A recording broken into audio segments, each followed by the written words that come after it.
Rough diamond tonight. Now, speed cameras. This week, the government changed the rules. It's now easier for councils to put them up on our roads. From April, residents who feel their stretch of road is unsafe can campaign for a speed camera. And that's because in the future they can be installed on roads where there haven't been bad accidents. At the moment, they're only allowed at accident black spots. And the Department of Transport confirmed the money raised from cameras can be spent on general road safety measures and not simply on cameras. But we've obtained documents that bring into question the integrity of the cameras we already have. Of course, no one's condoning breaking speed limits, and most drivers have tended to pay up rather than challenge the evidence. But an increasing number are taking legal action. Our Home Affairs correspondent Sally Chidsoy has this special report. An over-enthusiastic speed camera caught in action in Essex. An aggrieved motorist who believes the camera is faulty drives past it time and time again, so his friend can capture it on video. Gotcha. Many motorists believe they've been wrongly issued with speeding tickets. Increasingly, they're going to court to question the accuracy of radar and laser cameras used against them. Among them, teacher John Payne. He was sent a ticket after being clocked driving on the A11 near Wymondham in Norfolk.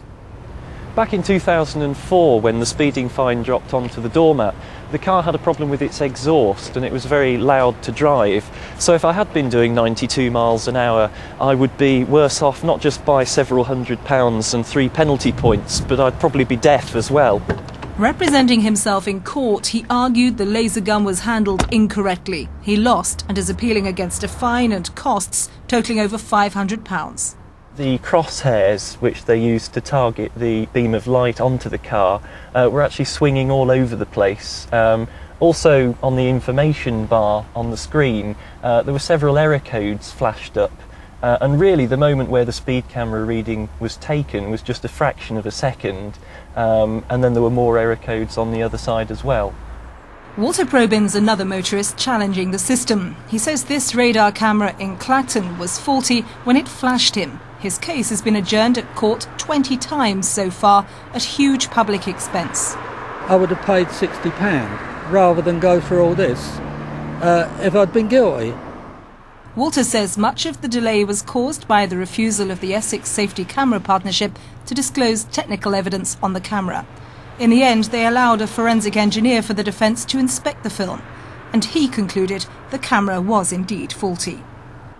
Yes, it's possible the speed camera was faulty, that can happen. John Tipple's been involved in Walter Probyn's legal challenge. His technical evidence on the camera. In the end, they allowed a forensic engineer for the defence to inspect the film, and he concluded the camera was indeed faulty. Yes, it's possible the speed camera was faulty, that can happen. John Tipple's been involved in Walter Probyn's legal challenge. He likens a motorist to David against the Goliath of safety camera partnerships. He's helped have a number of cases thrown out. If you want a percentage, I would say that 75% of the cases I've dealt with have indicated faulty devices. Or 75%? 75% of the cases that I've dealt with indicate faulty devices, or on that day that device malfunctioned. I want to see safe roads. There cannot be anything worse than having lost your son or your daughter to a speeding motorist. I am absolutely with that. But that is not the question here. The question is, these speed cameras are faulty.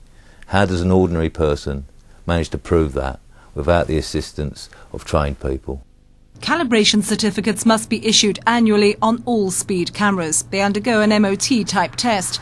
All police forces in the Eastern region were asked to supply copies. Only Suffolk Police declined to send them. To their credit, Essex Police also sent lists detailing camera faults after a request was made under the Freedom of Information Act. Credit too to Hertfordshire Police, who supplied copies of invoices for all their camera repairs last year.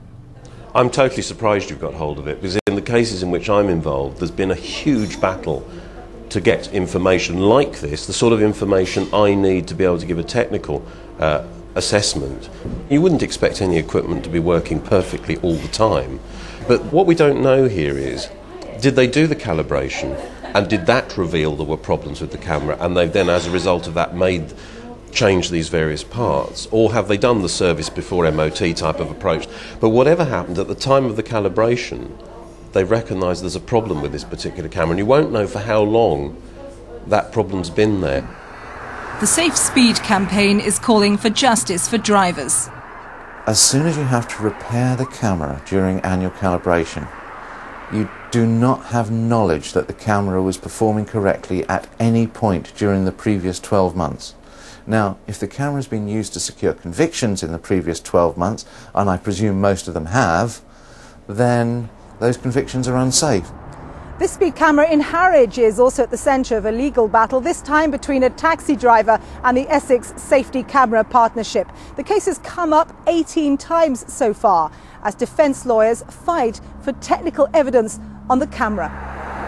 Lawyers say natural justice is being turned on its head as drivers are presumed guilty from the outset with a slim chance of proving their innocence. The secrecy and doubt surrounding speed cameras fuels public anger. Things are going to get worse. And if the driver wishes to challenge the issuing of a ticket, it would be for the court to decide the case in the light of the evidence before it. Well, Hertfordshire Police told us they have every confidence in their cameras. Well, I'm pleased to say now, joining us from Southampton, we have Paul Watters, the Head of Roads and Transport Policy for the AA's Public Affairs Department, and still with me in the studio here is Shailesh Vara.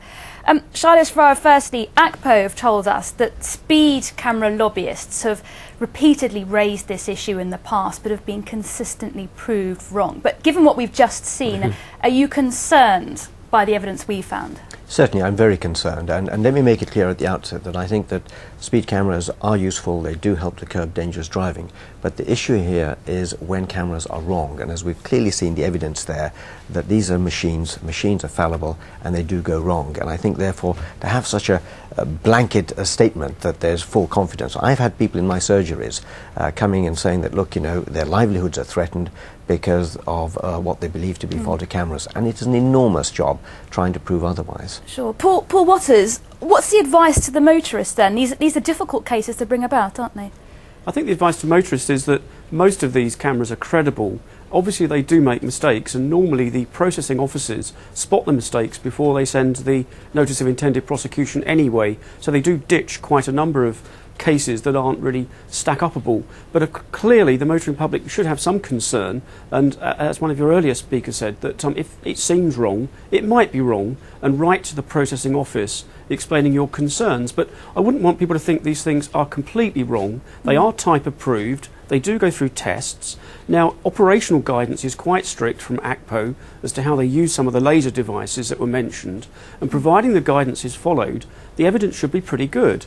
And so I think we wouldn't want to say that everything is completely wrong, but if people have got concerns, raise them with the processing office. But it's quite risky going to court. It is risky. It's also, Shailesh Vara, from with your legal background and your legal hat on here, it could be very costly if we see more of these cases going through the courts. They get adjourned a lot of the time as well, don't they? They do, and individuals often represent themselves. They're not as articulate as the other side, who've got lawyers and so on. And of course, it's very difficult to get the evidence. As we saw clearly there, you only managed to get evidence in your clip earlier on under the Freedom of Information Act. With the exception of Norfolk, we should point out. With the exception of Norfolk. But I think what is important here is that, yes, the majority of cameras may well be accurate, but that is not to say that some aren't, and it is those that we're talking about, and we have to remember people's livelihoods are at stake here. Lorry drivers, taxi drivers, people who are doing delivery and so on, and the whole of their lives are put in jeopardy because of sometimes there are faulty cameras, and they can't prove that. Paul Watters, we've got increased duty on tax for cars. We've seen this with the speed cameras. Do you think that... Prove that. Paul Watters, we've got increased duty on tax for cars. We've seen this with the speed cameras. Do you think that motorists these days seem to be getting more and more of a raw deal? Is that fair? I think they feel they pay quite a lot for their motoring, and I'm not putting speed cameras into that category because if you don't speed you don't get a ticket. But I think when it comes to motoring tax and the standard of the roads, people do feel they're getting penalised, and we've got some new measures coming in, for example with the parking permits that are now based on the CO2 emissions from your car in some of the London boroughs, which may well spread to East Anglia. People are worried that they're going to be hit perhaps harder than is fair, and I think it's a question of all these policies have to go with the grain of people's motoring lives and busy lives, and things have to be in proportion. I think there are some people out there who want to take a stick to certain motorists, and sometimes it actually hurts I know it's meant to, but you know,